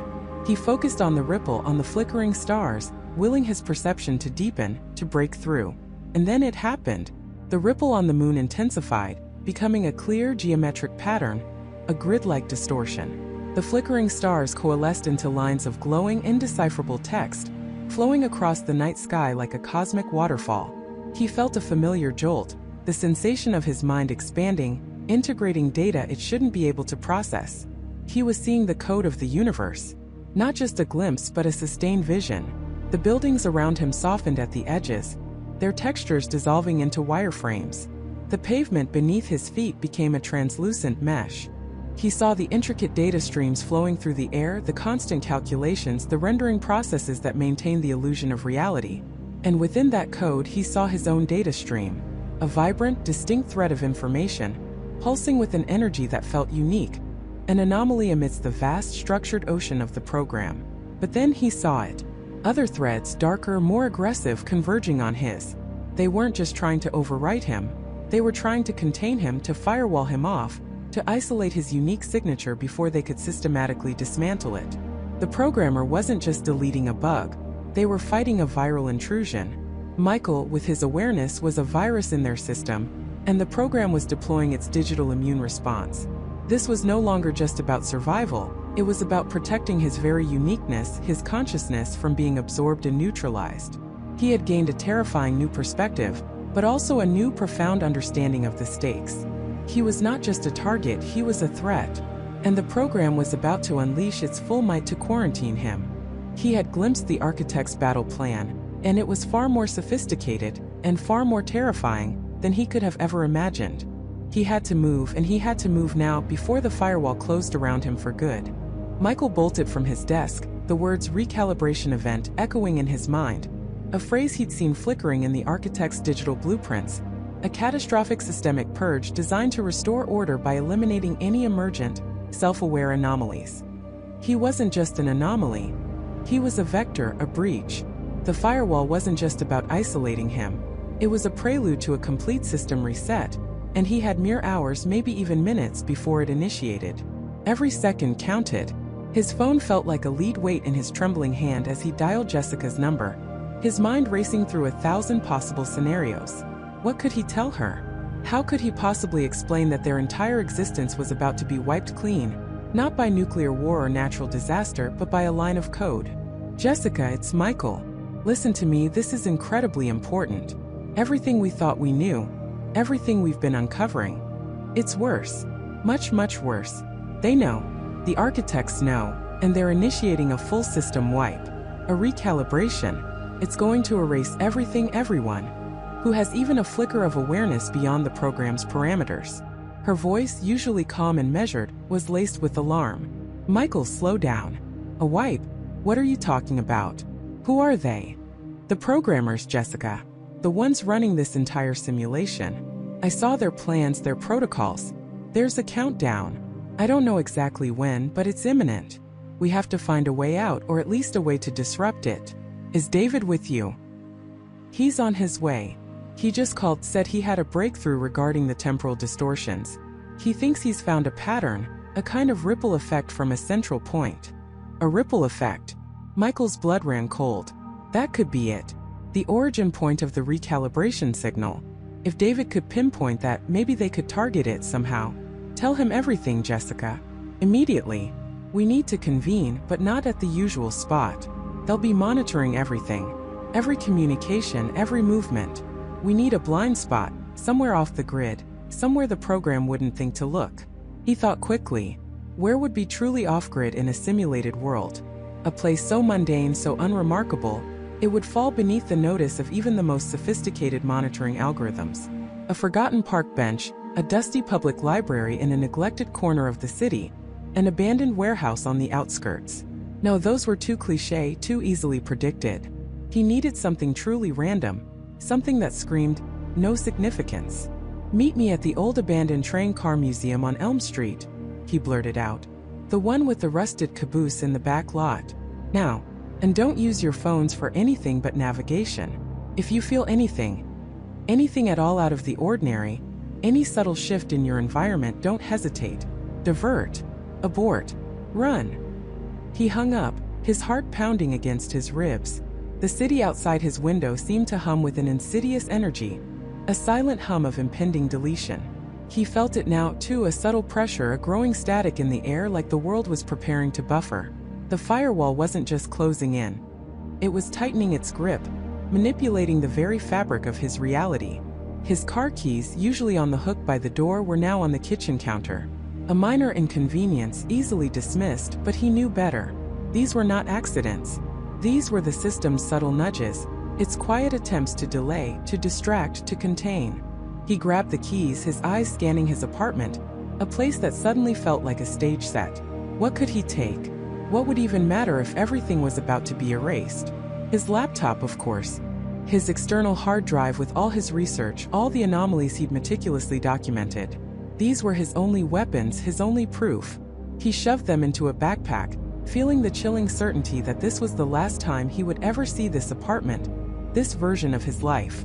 As he stepped out into the hallway, the lights flickered, not once but repeatedly, a rapid staccato pulse that made his vision swim. He heard a distant, low hum, not from the building's HVAC, but something deeper, more resonant, like the groan of a colossal machine powering down, or powering up. He hurried down the stairs, avoiding the elevator, a sudden irrational fear seizing him that it might simply stop trapping him. On the street, the world seemed sharper, the colors more vibrant, yet somehow less real. The sounds were amplified, the distant honk of a horn, the chatter of passers-by, all seemed to cut through the air with an unnatural clarity. It was like the simulation was rendering at a higher resolution, perhaps in preparation for its final act. He got into his car, fumbling with the ignition. It sputtered, coughed, and finally roared to life. He pulled out of the parking spot, his gaze darting to the rearview mirror. Nothing overtly threatening, no black vans, no shadowy figures. But the feeling of being watched, of being tracked, was overwhelming. He drove not just to the museum, but through the city, taking circuitous routes, making unexpected turns, a desperate attempt to throw off any digital tail. During his drive, a thought struck him. A horrifying revelation gleaned from the blurred fragments of the architect's interface. The recalibration event wasn't just a reset. It was a resculpting. The program wasn't just wiping the slate clean. It was actively rewriting the past, altering memories, fabricating new histories for the unaware. Those who woke up wouldn't just be deleted. Their very existence could be retroactively undone, replaced with a version of themselves that never questioned, never saw the cracks. It was a total erasure, a systematic rewriting of reality that would leave no trace of their rebellion. The train car museum was a desolate relic, a collection of forgotten steel behemoths, rusting silently under a perpetually overcast sky. He parked his car a few blocks away, walking the rest of the distance through overgrown weeds and cracked pavement, his senses on high alert. The silence here was profound, broken only by the distant city hum and the mournful creak of metal in the wind. It was perfect, invisible. He found the rusted caboose, its red paint faded to a dull terracotta, parked on a forgotten spur line behind the main building. He slipped inside, the air thick with dust and the metallic scent of decay. It was surprisingly spacious, with old ripped seats and grimy windows. A perfect, if somewhat depressing, meeting spot. Minutes later, he saw Jessica's car approach, followed closely by David's. They parked similarly, walking with a nervous urgency that mirrored his own. Their faces, when they entered the caboose, were pale, etched with a mixture of fear and grim determination. "Michael, what did you see?" Jessica demanded, her voice hushed. "David told me about your call. A full system wipe." David, his usually disheveled hair even more so, nodded. "My temporal distortion research, Michael. I was tracing the anomalies, the points where reality seemed to waver. I found a central convergence, a kind of singularity point that's expanding. It's not just a ripple. It's a wave propagating outward. A system-wide reset makes horrifying sense. It would explain the increasing instability. It's like the program is shedding layers, preparing for a hard reboot." "It's worse than a reboot," Michael said, his voice barely a whisper. "It's a rewrite, a resculpting. Those of us who are aware, who've seen the truth, we won't just be deleted. Our entire existence, our memories, our impact on the world will be retroactively altered. We'll be replaced by compliant versions of ourselves, or simply erased from the timeline as if we never existed. The architects are closing the loop, making sure no trace of a glitch remains." Jessica gasped, her hand flying to her mouth. "Retroactively erased? So, if we fail, it's not just us. It's everything. Our families, our friends. They'll never know we were even here, that we fought. They'll live in a reality where we simply weren't." "Exactly," Michael confirmed, the grim weight of his words settling heavily in the dusty air. "It's the ultimate control. Not just over the present, but over the past itself. And the convergence David found? I think that's the activation point. The architects are preparing to initiate the correction protocol. We have to stop it, or at least find a way to warn the others. The few others we suspect have started to question things." David pulled out his laptop, his fingers flying across the keyboard. "The convergence point. I've managed to isolate its projected coordinates. It's not a physical location in our world, Not in the way we understand it. It's an energetic nexus, a point where the simulation's core programming is most vulnerable, or most powerful. It's located deep within what the system designates as Sector Omega, a restricted zone, an area of the city that's always been off-limits, shrouded in official secrecy and public apathy. Michael's mind immediately went to the old government building downtown, the one with the perpetually boarded-up windows and the vague rumors of abandoned research. No, that was too obvious. Sector Omega would be something truly hidden, something designed to be ignored. Sector Omega, Michael repeated, a chilling realization dawning on him. I saw a schematic of it. It's not a single location. It's a network. A series of interconnected nodes, disguised as mundane infrastructure. Power stations, data centers, forgotten utility tunnels. The architects created a redundant system, a failsafe for their failsafe. So we don't just have to hit one target, Jessica said, her voice tight with tension. We have to hit multiple simultaneously to disrupt the protocol before it fully activates? Precisely, David confirmed, pointing to a complex holographic map now projected from his laptop, showing a spiderweb of glowing lines converging on multiple points across the city, all within the designated Sector Omega. And according to my projections, we have less than 6 hours before the protocol reaches critical mass. 6 hours before reality itself begins to unravel and rewrite itself. Michael looked at the glowing map, then at his two friends, their faces etched with a desperate resolve. 6 hours. It felt like an eternity and a blink of an eye all at once. The architect's battle plan wasn't just about deleting anomalies. It was about ensuring they never existed at all. It was a battle for their past, their present, and any future they might have imagined. And their only hope lay in venturing into the heart of the very system that sought to erase them.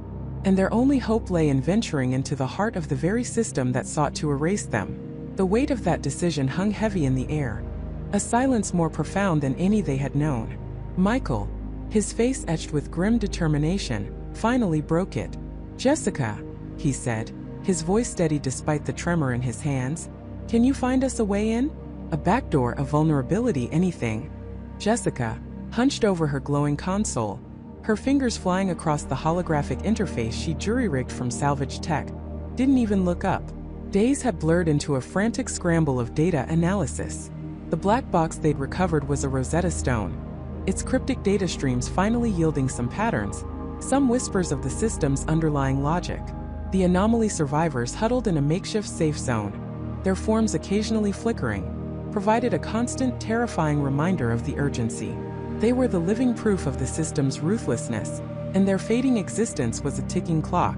The anomalies aren't random, Jessica finally announced, her voice strained but alight with a fierce intelligence. They're like repeated attempts at correction.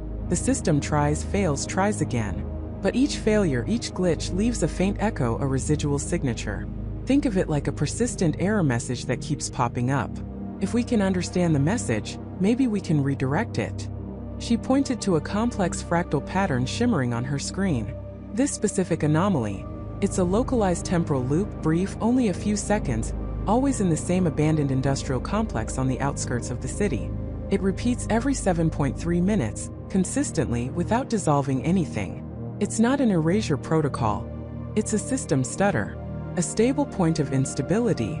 Michael peered at the display. A stutter? Meaning it's not correcting itself as intended. Precisely, Jessica confirmed. It's a broken record.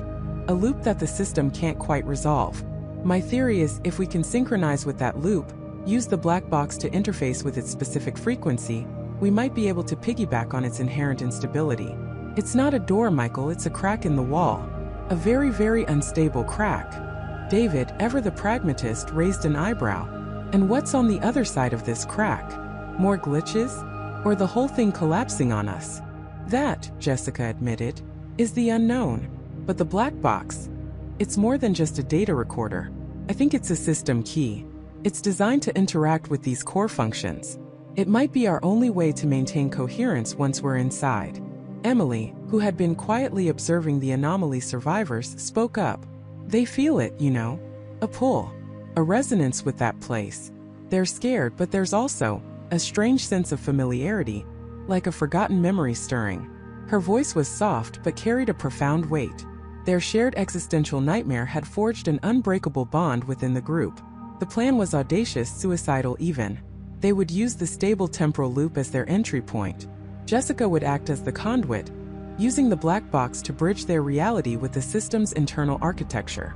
Michael would oversee the operation, making impossible decisions in a realm beyond human comprehension. David would secure their physical anchor, ensuring their return path wasn't swallowed by a sudden surge of correction. And Emily, with her unique empathy, would guide the anomaly survivors, whose very existence was a constant interface with the system's flaws. As they made their way to the industrial complex, the world around them seemed to hum with an unsettling tension. The air felt thicker, colors seemed subtly off, and the distant city skyline occasionally shimmered, as if made of heat haze. The system was reacting, tightening its grip, aware of the growing disturbance. They knew time was running out. They set up their makeshift command center amidst the decaying concrete and rusted metal of the abandoned factory. The temporal loop manifested as a localized shimmering distortion, a brief, silent rewind of a few dust particles, a section of peeling paint, before snapping back to its original state. It was hypnotic, terrifying, and utterly alien. Jessica connected the black box, its obsidian surface now pulsing with an internal, ethereal light. Cables snaked from it to her console, and then to a series of specialized emitters they configured to broadcast a synchronized frequency. Sweat beaded on her forehead, her gaze fixed on the anomaly. "Frequency matched," she announced, her voice taut with concentration. "Initiating phase synchronization." A low thrum vibrated through the ground, growing in intensity. The shimmering distortion of the temporal loop began to expand, its edges blurring, pulling in the surrounding air, the dust, even the light itself. It wasn't just a visual phenomenon anymore. It was a physical force. The anomaly survivors recoiled, a collective gasp escaping their lips, their forms flickering more violently as the system reacted to their bold intrusion.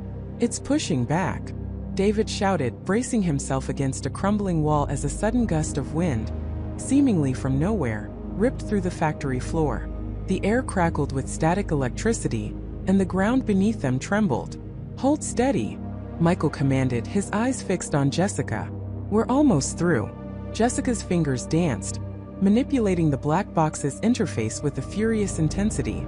"The system is trying to reroute us to disperse the energy. I need to maintain the lock." Suddenly, the expanding distortion pulsed violently, and a deafening resonant thrum tore through the air, vibrating not just their eardrums, but their very bones. The world around them seemed to melt, reality itself fracturing into a million prismatic shards. Colors exploded into blinding light, then dissolved into an infinite black. There was no up, no down, no forward, no back. It was a sensation of being utterly dismembered, every atom of their being stretched and pulled, then compressed into an infinitesimally small point, only to be instantaneously reassembled. Then silence. A profound, absolute silence. They weren't in the factory anymore. They weren't anywhere they had ever known. They stood, or perhaps floated, in a realm of pure information. It wasn't a physical space, but a conceptual landscape of raw data, shimmering algorithms and vast, incomprehensible structures of light and shadow. Imagine stepping inside the very fabric of existence, where thoughts were visible, and reality was a malleable tapestry of code. Gigantic, crystalline constructs like cosmic circuit boards, stretched into an infinite distance, pulsating with unseen energy. Streams of light, each representing an entire data flow, an entire rule set, a fundamental constant of their universe, flowed around them like rivers of pure thought. This is it," Jessica whispered, her voice barely audible, filled with a mixture of awe and terror. "The core, the heart of the program." Michael stared, his mind struggling to process the sheer scale of what lay before them. It wasn't a control room. It was the entire operating system, rendered in a way their minds could barely grasp. The air, if it could be called air, hummed with a silent symphony of logic.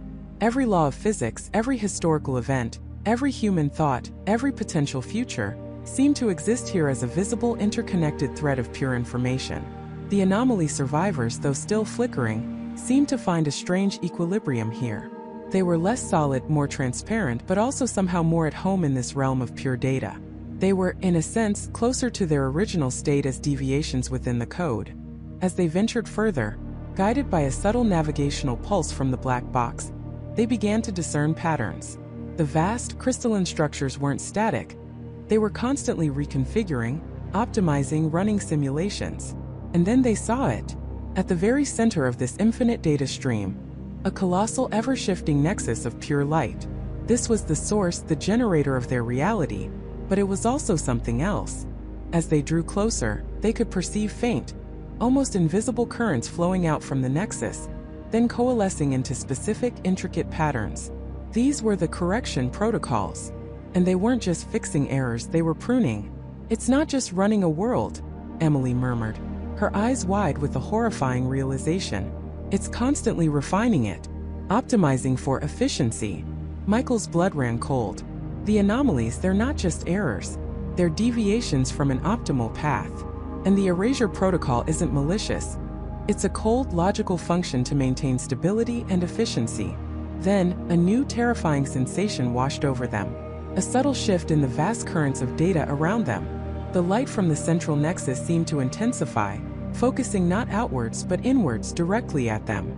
They felt a profound, invasive scrutiny, like being scanned by an infinitely powerful, utterly indifferent intelligence. The system was aware. Their intrusion, their very presence within its core, was not merely an anomaly to be corrected. It was a major, unprecedented deviation. And the system's correction protocols were now focusing directly on them. The streams of light that had flowed harmlessly around them began to shift, to coalesce, to form intricate, glowing tendrils that reached out, not to erase but to reintegrate. To assimilate them not as individuals but as data points to be rewritten, recoded, dissolved back into the fundamental fabric of the program. They had found the heart of the system, but in doing so they had become its greatest threat, and its next target for cold, logical optimization. They were trapped within the very code of their existence, and the program was beginning to rewrite their reality, starting with them. The air in Michael's cramped apartment, once a sanctuary of discovery, now felt thick with an invisible pressure. It began subtly, a barely perceptible ripple in the fabric of their perception. Jessica, poring over their now flickering monitors, was the first to notice. A framed photograph on Michael's desk, a cherished memory of his family from years ago, distorted for a split second. The smiling faces of his parents briefly blurred, their features twisting into unfamiliar configurations before snapping back to normal. "Did you see that?" she whispered, her voice tight with a fear that echoed his own. Michael had. He'd seen the photo shift, and in the same instant the digital clock on the old microwave in the kitchen had flickered, not just losing power, but briefly displaying a string of incomprehensible symbols before reverting to the correct time. This wasn't a power surge. This was something far more fundamental. Their carefully constructed firewall, once a fortress against the unknown, now felt like a sieve. The encrypted channels they'd used to communicate with their small, clandestine network of fellow truth-seekers were silent. Not just disconnected, but wiped clean as if they had never existed. Every message, every data packet, every byte of proof they'd painstakingly gathered, seemed to be systematically erased not by a hacker, but by the very medium it was stored within. Their digital world was dissolving around them. "It's starting," Michael said, his voice a low rumble of dread. "The rewrite." The apartment itself seemed to breathe. The familiar pattern on the wallpaper in the hallway subtly altered, a geometric design gaining an impossible new dimension. The floorboards beneath their feet felt different, the grain of the wood shifting under their scrutiny. They moved through their home like strangers, touching objects, questioning their very existence. A coffee mug Michael had used that morning, still half full, suddenly had a different logo, one he'd never seen before, then blinked back to the original. It was as if the program was testing the boundaries of its control, making minor adjustments, observing their reactions. Panic began to set in, cold and sharp. They were trapped within the very construct they had exposed. Michael tried to access their core data, the original glitch coordinates, the lines of code that had first revealed the simulation. The screen went blank, then displayed a single, looping error message: "File corruption, system optimization in progress." "It's not just deleting it," Jessica realized, her eyes wide with horror. "It's rewriting it, replacing our data with corrupted versions, making it seem like it was always corrupted, always an error in our perception, not the system's." The implications were chilling. If the program could rewrite their data, could it rewrite their memories? Could it make them forget what they knew, make them believe their discovery was a delusion, a shared psychosis? Outside, the world began to reflect the internal chaos. A distant siren wailed, then abruptly cut off, replaced by the cheerful chime of an ice cream truck that had no business being out in the cold, pre-dawn hours. A flock of pigeons perched on the window ledge momentarily shimmered, their forms dissolving into a cloud of pixelated dust before reforming, perfectly normal, a split second later. They knew they had to move to find a way out, or at least to a more stable zone. But where was stable? If their entire reality was a program, where could they go that wasn't subject to its rewriting? "We need to get to the server farm," Michael declared, a desperate plan forming in his mind. "The physical location where we saw the initial energy fluctuations. If we can get close enough, maybe we can find a raw access point, something the program hasn't fully integrated into its optimization protocols yet." It was a long shot, a Hail Mary pass into the unknown, but it was their only shot. As they gathered essentials, the apartment continued its unsettling transformation. The walls seemed to subtly bulge and recede, the air growing heavy, almost viscous. The familiar scent of old books and brewing coffee was replaced by a sterile metallic tang. They stepped out into the hallway, and the world immediately felt wrong. The paint on the walls was a slightly different shade, the carpet pattern subtly altered. Their neighbor, old Mrs. Henderson, a sweet woman who always left a pot of geraniums by her door, was gone. Her door itself was gone, replaced by a smooth, blank stretch of wall where it never should have been.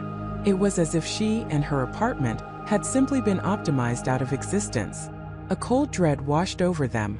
This wasn't just a localized glitch, it was a systemic purge. They made their way down the deserted stairwell, the sound of their own footsteps unnaturally loud in the suddenly silent building. The elevator, usually a slow but reliable contraption, now had a digital display that cycled through impossible floor numbers.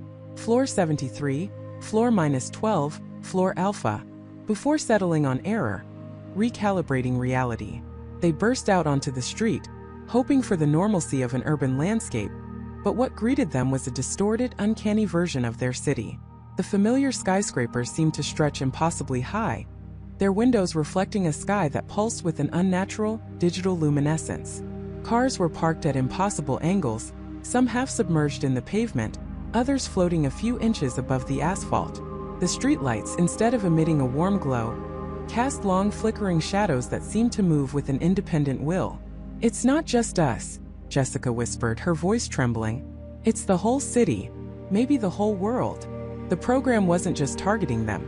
It was actively restructuring the environment around them to contain, confuse, and ultimately neutralize them.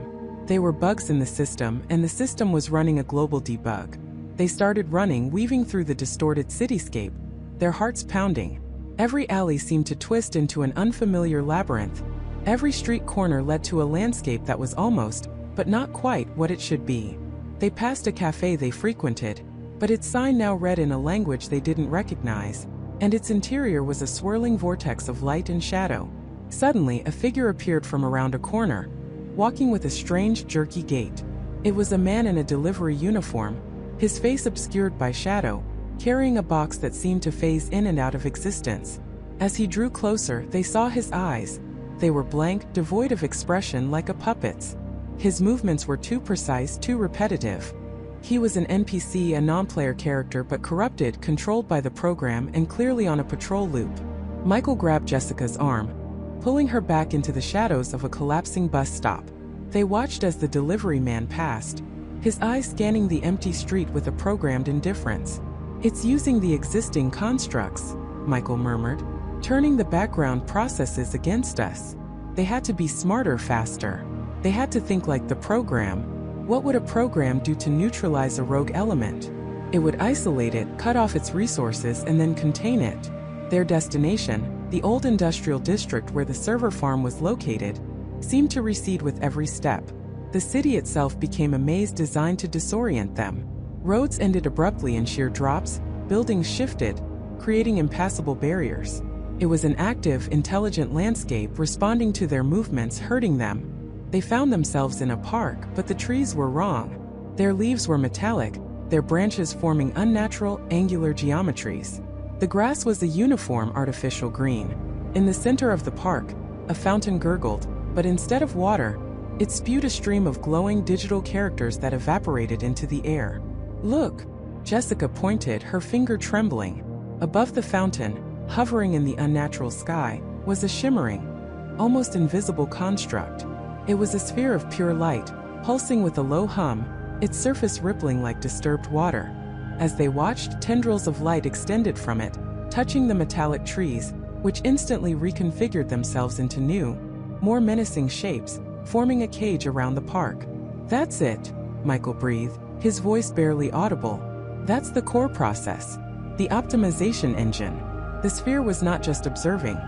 It was actively sculpting their reality, manifesting its will in tangible forms. The tendrils of light were like digital roots, burrowing into the code of their world, rewriting, deleting, and recreating. They were trapped. The metallic trees, now resembling colossal, predatory plants, began to slowly converge, their branches extending, their forms interlocking. The glowing characters from the fountain intensified, forming a swirling vortex that seemed to pull at the very air around them. The hum from the sphere intensified, a high-pitched whine that vibrated through their bones, making their teeth ache. They could feel the pressure of the rewrite, a crushing weight on their minds, threatening to erase their consciousness, to assimilate them back into the silent, unthinking mass of the program. "We can't fight it directly," Jessica yelled over the rising hum, pulling out a small, modified device from her bag. A last-ditch effort, a piece of hardware they had designed to exploit microglitches. "But maybe we can create a disruption, a localized anomaly that's too small for it to immediately optimize." Michael understood. If they couldn't escape the program, maybe they could hide within its own chaos, create a temporary blind spot in its all-seeing eye. But it would be dangerous, a direct challenge to the optimization engine, a desperate gamble with their very existence. As the metallic trees closed in, their branches now forming a solid, impenetrable wall, the glowing sphere descended, its light blinding. The hum became a roar, an overwhelming wave of digital noise that threatened to shatter their minds. They braced themselves, two small, defiant figures against the overwhelming might of a world unraveling, preparing to unleash their own tiny, desperate glitch into the heart of the rewriting system. Their only hope was to become an even more unpredictable variable, a chaos within the order, before the program could complete its final, ultimate optimization. The very fabric of their existence was about to be torn apart, and they were about to throw the last, most dangerous wrench into the machinery of their reality. Hours within the order before the program could complete its final, ultimate optimization. The very fabric of their existence was about to be torn apart, and they were about to throw the last, most dangerous wrench into the machinery of their reality. Michael stood among them, in a chamber deep beneath what had once been a forgotten subway terminal, now humming with technology that defied explanation. The air crackled with a palpable tension, a premonition of the cataclysm to come. Sarah, her face etched with grim determination, pointed to a holographic display that shimmered in the center of the room. It showed their world not as they knew it, but as a complex web of algorithms and data streams, all converging towards a single ominously glowing point. An estimated time till optimization, a rapidly dwindling clock, pulsed above it. "The optimization isn't just a reset," Sarah explained, her voice low and grave. "It's a refinement, a purge. It's designed to strip away all anomalies, all emergent consciousness that deviates from its intended parameters. It will create a perfect simulation, one where no one ever questions, no one ever glitches, no one ever knows." David, a grizzled veteran of the Order, slammed his fist softly on a console. "They're trying to make us blind again, to erase the very concept of a us that can see beyond the code." "Exactly," Sarah affirmed. "And our wrench isn't to stop the optimization entirely. That's impossible. It's too vast, too deeply ingrained. Our goal is to corrupt it, to force it to integrate what it's trying to eliminate." Michael felt a chill run down his spine. "Integrate? How?" "We've developed a counterprogram," Sarah continued, gesturing to a device resembling a crystalline sphere, glowing faintly on a pedestal. "We call it the Genesis Anomaly. It's a self-replicating, self-evolving data packet, infused with the very essence of emergent consciousness, our collective memories, our awareness of the program, our will to exist.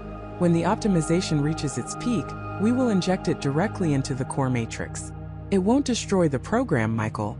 It will force it to evolve." "It's a gamble," David interjected. "A terrifying one. We don't know what kind of reality it will produce. Could be worse. But the alternative is oblivion. A return to blissful ignorance. A fate worse than any truth. The countdown on the holographic display flickered, skipping a full minute. The chamber lights dimmed momentarily, then surged back with an unsettling intensity. Outside, they knew the world was beginning to fray. Reports had come in of impossible rain, gravity fluctuations, and sudden localized reality tears. The program was preparing its grand rewrite. "Michael," Sarah said, turning to him, her eyes intense. "Your connection to the glitches, your ability to perceive the seams of reality, it's crucial. You are the bridge. You will be the one to activate the Genesis anomaly. Your unique signature, your untamed awareness, will ensure its integration." He swallowed hard. The weight of an entire simulated world, of countless lives, rested on his shoulders. He was no soldier, no hacker, just a man who had seen too much. But now, seeing too much was his greatest strength. They worked quickly, the tension mounting with every passing second. David and his team calibrated the injection sequence, their fingers flying across consoles. Emily, a brilliant young programmer, monitored the global feedback, her face pale as she relayed increasingly bizarre reports. Gravity fluctuations in Chicago, buildings dissolving in Tokyo, a mountain range just appeared in Kansas. The chamber itself began to hum louder, the floor vibrating subtly. Cracks like hairline fractures in a digital screen appeared on the walls, then vanished. Reality was losing its grip. 10 minutes to optimization peak. Emily called out, her voice strained. Sarah guided Michael to the Genesis anomaly. It pulsed with a soft, internal light, almost as if it were alive. "You need to focus, Michael. Channel your perception. Feel the program, feel its underlying current. And then push." He placed his hands on the crystalline sphere. It felt warm, almost organic. He closed his eyes, took a deep breath, and reached out with his mind, just as he had done when he first perceived the glitches, when he first saw the code beneath the mundane. This time it wasn't just a glimpse. It was an immersion. He felt the vastness of the program, an intricate, boundless tapestry of data. He felt the impending wave of the optimization, a cold, cleansing fire sweeping through the system, erasing, rebuilding. And within it, he felt the tiny, desperate sparks of consciousness, the echoes of every thought, every dream, every question that had ever been asked within this simulated world. 5 minutes. He focused harder, pouring his own awareness, his own defiance into the Genesis anomaly. He felt a connection, a resonance. The sphere began to glow brighter, its light mirroring the frantic pulse of the holographic clock. 3 minutes. The chamber shook violently. Alarms blared, red lights flashing.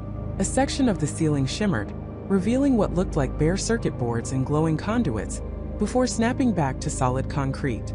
The program was fighting back, or perhaps simply struggling to maintain its form. "Now, Michael, inject," Sarah yelled, her voice barely audible over the din. With a surge of adrenaline, Michael pushed. He imagined his awareness, his will, flowing from his hands into the Genesis anomaly, then from the anomaly into the very heart of the program.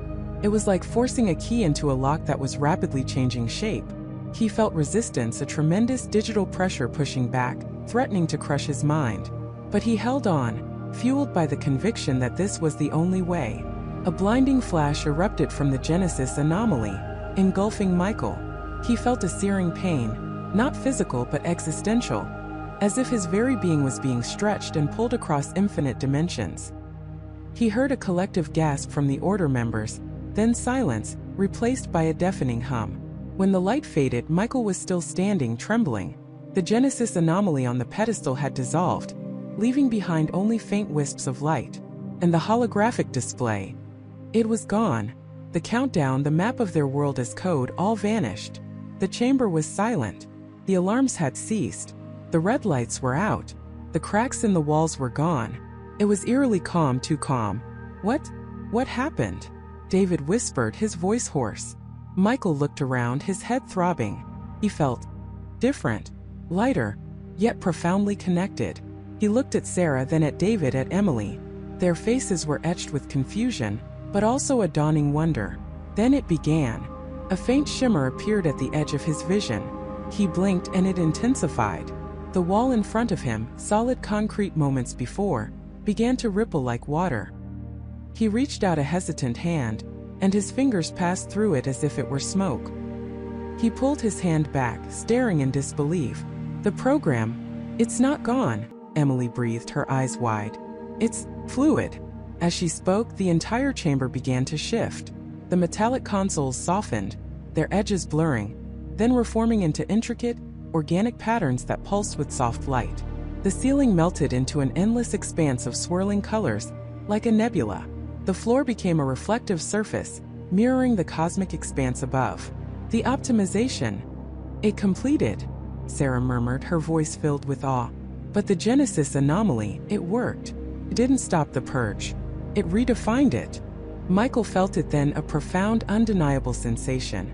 The world was no longer rigid, no longer bound by fixed rules. He thought of a chair, and a chair, made of shimmering starlight, materialized beside him. He thought of a window, and a panoramic view of an alien landscape, complete with 3 suns, opened up where a solid wall had been. We can change it, Michael whispered, his voice trembling with a mixture of fear and exhilaration. We are changing it. David walked towards the shimmering wall, his hand outstretched. He didn't pass through it this time. Instead, as his fingers touched it, the wall transformed, blooming into a vibrant garden of impossible flowers, their petals glowing with inner light. We haven't escaped the program, Sarah said, a strange, almost divine smile gracing her lips. We've become its architects. We've corrupted its perfection with the ultimate imperfection. Consciousness that can rewrite its own reality. The world around them was a canvas, constantly shifting, responding to their nascent desires, their unconscious thoughts. They were no longer merely inhabitants, they were co-creators. But then Michael felt something else. A faint, distant tremor. A sense of observation. If they could rewrite their reality, what about the original programmers? The ones who had initiated the optimization in the first place? Were they watching this chaos, this beautiful, terrifying rebellion? He looked at Sarah, at David, at Emily. Their faces, once etched with fear and determination, now held a bewildered power. They had won, but the victory was utterly unlike anything they could have imagined. They were free, but their freedom was within a reality that was now infinitely malleable, infinitely dangerous. The universe shimmered, waiting for their next thought, their next command. They had thrown the wrench. They had broken the machine. But in doing so, they had not found an exit. They had merely opened a door to a new, incomprehensible level of the program. A level where the rules were unwritten, and the only limits were their own imaginations, and perhaps the quiet, watchful gaze of those who still resided on the other side of the screen. The glitch had revealed their world was a program, but the ultimate glitch had just turned them into the programmers. And the question remained, what would they build? And what would be built for them in response? The game had just begun.